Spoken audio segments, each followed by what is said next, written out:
Assalamualaikum warahmatullahi wabarakatuh. Alhamdulillahirrahmanirrahim. Wassalatu wassalamu ala asrafil anbiya wal mursalin sayyidina Muhammad wa ala alihi washabihi ajmain. Saudara sekalian, bertemu lagi dalam mata kuliah komunikasi politik. Pada pertemuan ini kita akan membahas mengenai halayak atau komunikan politik. Nah, saudara sekalian, kita sudah membahas mengenai komunikator politik, pesan politik, dan media politik.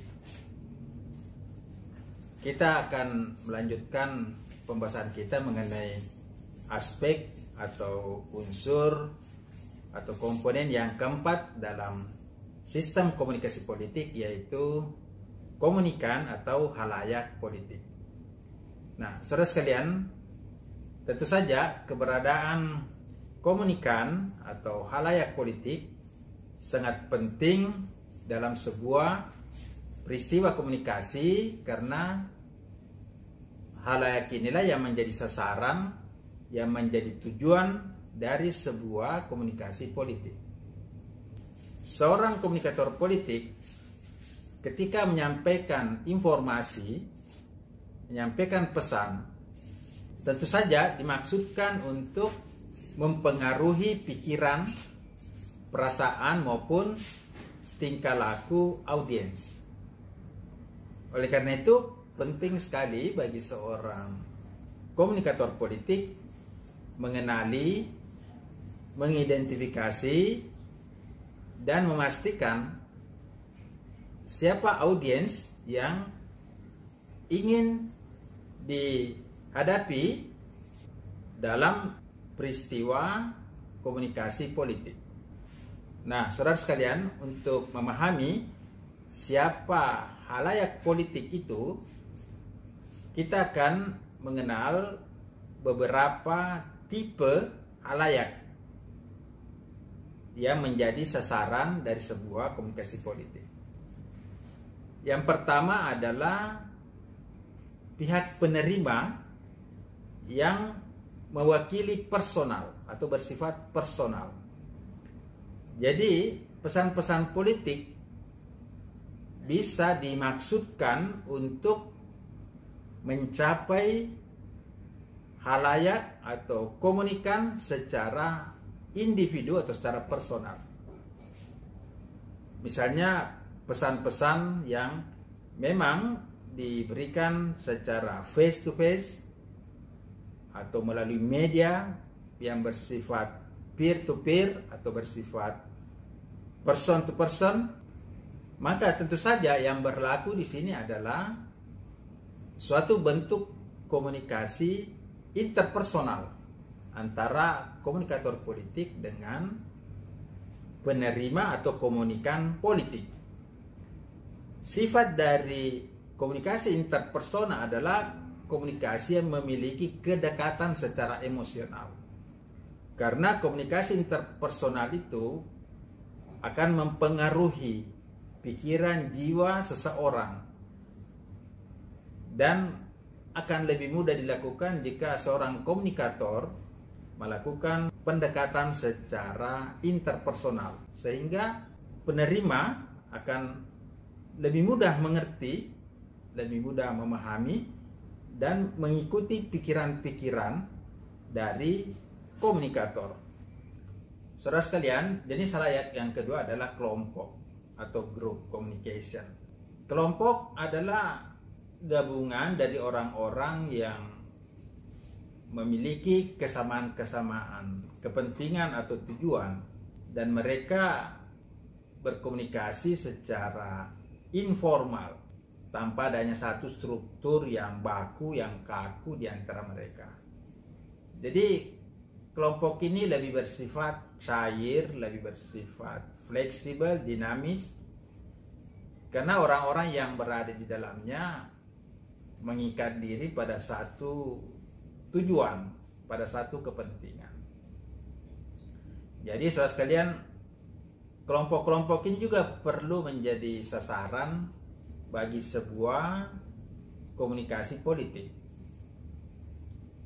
Misalnya, seorang komunikator politik ingin mendatangi kelompok-kelompok pengajian, kelompok-kelompok pedagang, kelompok-kelompok nelayan, yang memang menjadi sasaran dari sebuah komunikasi politik. Tentu kelompok-kelompok ini banyak di masyarakat, ya, sehingga untuk mempengaruhi kelompok-kelompok ini, maka seorang komunikator politik harus memahami strategi komunikasi kelompok. Saudara sekalian, yang ketiga, jenis halayak yang ketiga adalah organisasi.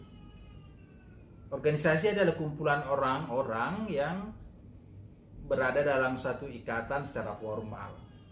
Jadi ada struktur. Jadi kelompok yang sudah dilembagakan dan memiliki struktur, itulah organisasi. Misalnya perusahaan, kantor-kantor, ya, ataupun organisasi-organisasi kepemudaan, organisasi dharma wanita, ya, organisasi bisnis. Ini semua adalah organisasi. Nah, sifat dari organisasi itu memiliki satu struktur, memiliki lembaga, memiliki visi misi dan terikat secara formal. Nah, untuk melakukan komunikasi secara organisasional, maka seorang komunikator politik perlu memahami strategi komunikasi organisasi. Dalam alur komunikasi organisasi terdapat 3 arah komunikasi, yaitu komunikasi dari atas ke bawah atau top down, kemudian komunikasi dari kiri ke kanan, ya, yang bersifat horizontal, kemudian komunikasi yang bersifat menyamping atau cross seksional. Jadi komunikasi vertikal itu adalah komunikasi dari pimpinan kepada bawahan atau dari bawahan kepada pimpinan, 2 arah, ya. Sedangkan komunikasi yang bersifat horizontal adalah komunikasi dari satu orang dengan orang lain yang sejajar, ya, yang sejajar, dan terjadi hubungan pertukaran pesan secara timbal balik. Itu adalah komunikasi horizontal.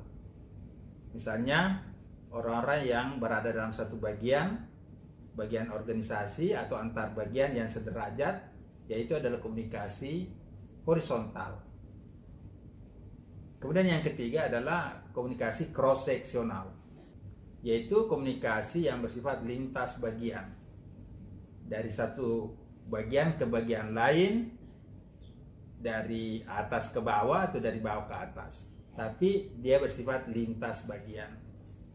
Jadi saudara sekalian, ketika seorang komunikator politik ingin memberikan pesan-pesan politik kepada sebuah organisasional, maka perlu mendekati pimpinan kepala dari organisasi itu, sehingga nanti akan terjadi satu komunikasi top down. Selain itu perlu juga komunikasi yang bersifat bottom up, dari bawah ke atas, supaya ada feedback. Selain itu juga memanfaatkan komunikasi yang bersifat horizontal maupun cross seksional. Jadi ini adalah komunikasi intra-organisasional. Sebenarnya masih ada juga komunikasi interorganisasional, komunikasi antar organisasi, baik yang bersifat atasan bawahan maupun yang sejajar atau cross seksional. Jadi saudara sekalian, tentu seorang komunikator politik juga perlu memahami bagaimana strategi komunikasi organisasi jika pesan-pesan politik itu harus disampaikan kepada sebuah organisasi. Nah, saudara sekalian, yang keempat adalah komunikasi publik, yaitu gabungan dari orang-orang yang diikat oleh sebuah isu, oleh sebuah kesadaran untuk mencapai sesuatu berdasarkan kepentingan, berdasarkan ketertarikan atau isu yang mengikat mereka. Contohnya para penggemar sepak bola, ya, fans, atau para pendukung partai politik. Ketika dilakukan kampanye, maka pendukung-pendukung partai politik ini nanti akan datang ya mengikuti sebuah kampanye, sehingga komunikator politik akan lebih mudah memberikan pesan-pesan kepada publik yang memang sudah memiliki ketertarikan terhadap satu isu atau sudah menjadi fans, menjadi pendukung bagi partai itu atau calon pemimpin dari partai politik itu. Nah, tentu mengarahkan publik ini karena mereka sudah menjadi bagian secara informal dari sebuah aktivitas kegiatan-kegiatan politik, misalnya pada saat kampanye itu, maka para fans, para pendukung ini lebih mudah untuk diarahkan demi kepentingan sebuah partai politik atau sebuah calon pemimpin yang diajukan oleh partai politik yang akan melakukan kampanye kepada masyarakat. Nah, ini adalah publik. Kemudian yang terakhir adalah halayak massa. Halayak massa ini adalah orang-orang yang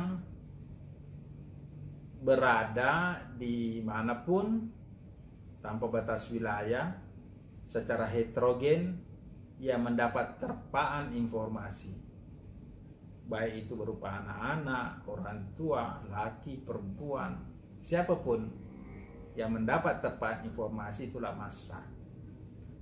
Nah, biasanya massa ini masih terpencar-pencar, masih memiliki berbagai pikiran-pikiran dan pilihan-pilihan politik.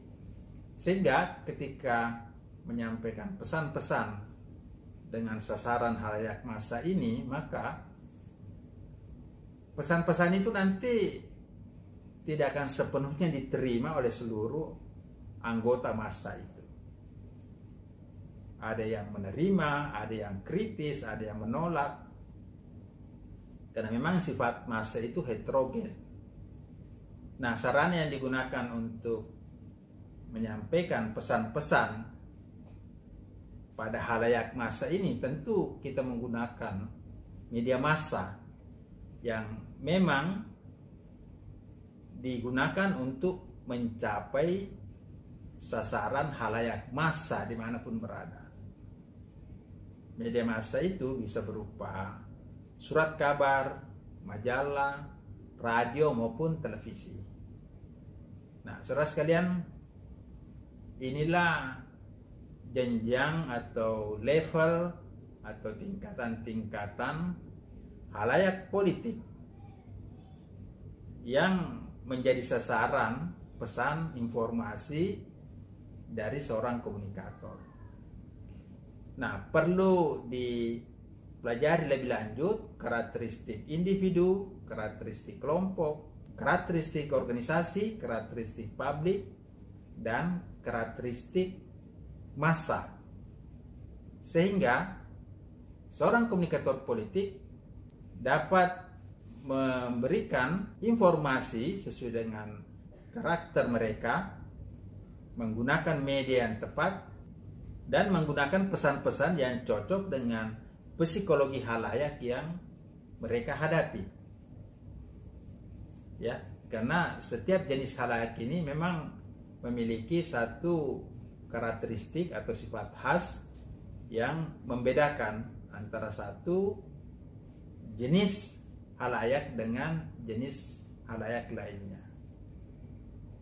Nah, saudara sekalian, inilah pembahasan bagian pertama dari halayak politik mengenai tipe atau jenis-jenis halayak politik yang menjadi sasaran informasi, pesan-pesan, ide-ide, gagasan dari seorang komunikator politik.